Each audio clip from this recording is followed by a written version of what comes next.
kita sebagai generasi muda dapat mengobarkan semangat kita dan mengguncangkan dunia. Oleh karena itu, kami ulangi salam kami sekali lagi dengan penuh semangat perjuangan.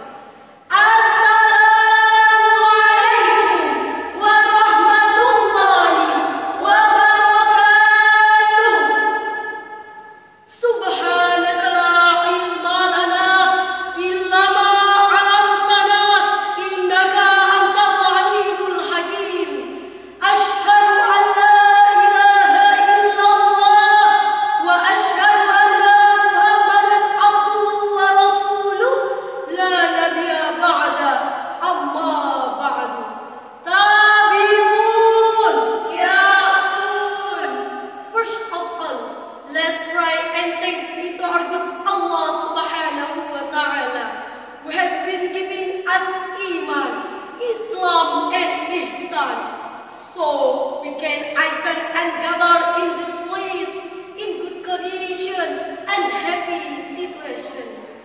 Alhamdulillah wa la tamsa salatana wa salamana ala habibina Muhammad. Allahumma salli wa sallim wa barik alaihi. Allahumma salli wa sallim wa barik alaihi. Alladzi qad hamalna min az-zulumati ila nur.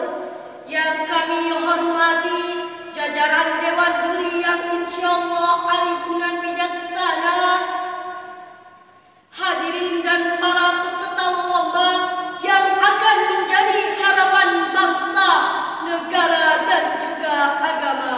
Amin, amin ya rabbal alamin. Hadirin wal hadirat rahimakumullah.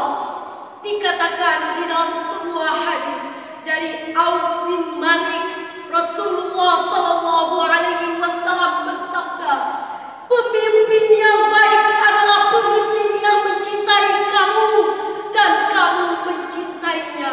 Kamu mendoakan mereka dan mereka mendoakan kamu.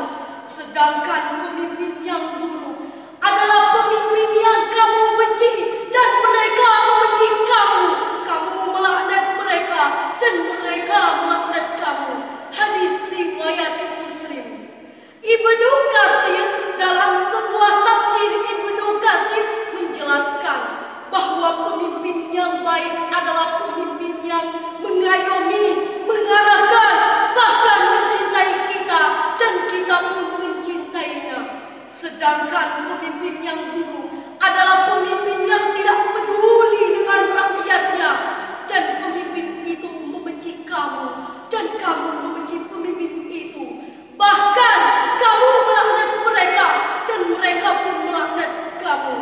Oleh karena itu, berdirinya kami di sini bukan karena tak ada kursi apalagi untuk bernyanyi, tapi kami di sini perwakilan dari KMU Unila yang insya Allah akan menyampaikan sedikit materi yang mudah-mudahan bermanfaat bagi kita semua dan diridhoi oleh Allah Subhanahu wa Ta'ala, yang insya Allah bertema kepemimpinan Islam di era global. Dewan Juri yang arif dan bijaksana, hadirin wal hadirat rahimakumullah. Kepemimpinan Islam di era global merupakan suatu keseimbangan antara kepemimpinan dengan konsep duniawi maupun konsep ukhrawi, yang mana di era globalisasi yang canggih ini memudahkan kita untuk memimpin suatu kelompok atau negara. Dan begitu banyak di negeri tercinta ini calon-calon pemimpin, namun sayang lupa akan hakikat kepemimpinan yang telah diajarkan oleh Rasulullah sallallahu alaihi wasallam. Hilangnya moral dan ajaran-ajaran Islam terdahulu tentang cara memimpin dapat kita lihat di era globalisasi yang canggih ini. Begitu banyak pemimpin yang lupa akan janjinya, banyak pemimpin yang lupa akan sumpah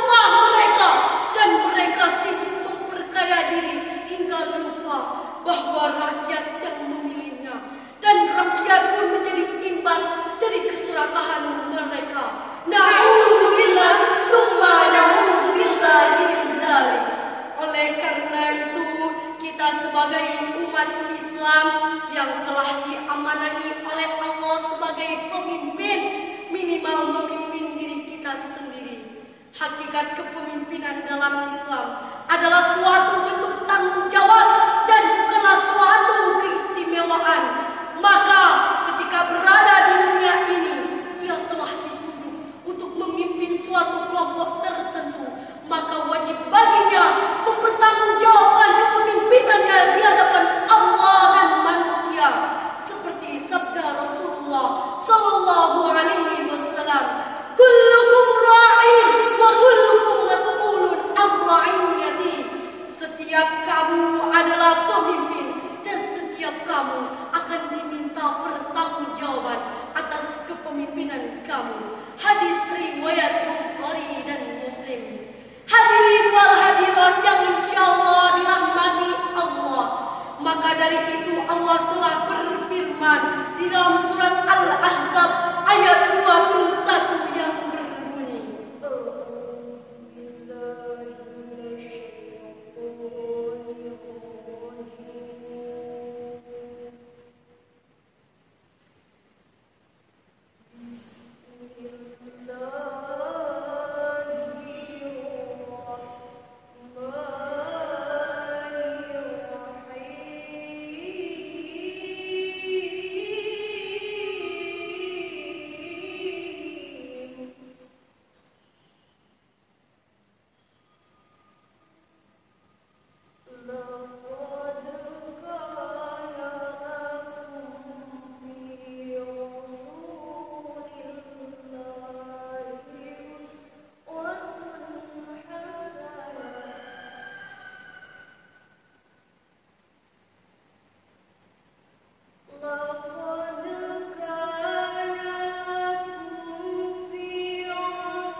dan berlaku pula untuk orang yang banyak mengingat Allah, karena dengan begitu seseorang sanggup meneladani beliau. Habib Hussein Jafar, habibnya anak-anak muda, menjelaskan sifat wajib yang harus dimiliki oleh seorang pemimpin yang Qur'ani telah dicontohkan oleh Rasulullah Sallallahu Alaihi Wasallam, yaitu memiliki sifat sidik yang berarti menjunjung tinggi kebenaran, amanah yang tak dapat dipercaya, tabligh yang bermakna menyampaikan kebenaran, dan amanah yang berarti cerdas.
لهم عذاب شديد بما نسوا يوم الحساب صدق الله العظيم. Wahai Daud, sesungguhnya engkau kami jadikan khalifah penguasa di bumi. Maka berilah keputusan perkara di antara manusia dengan adil.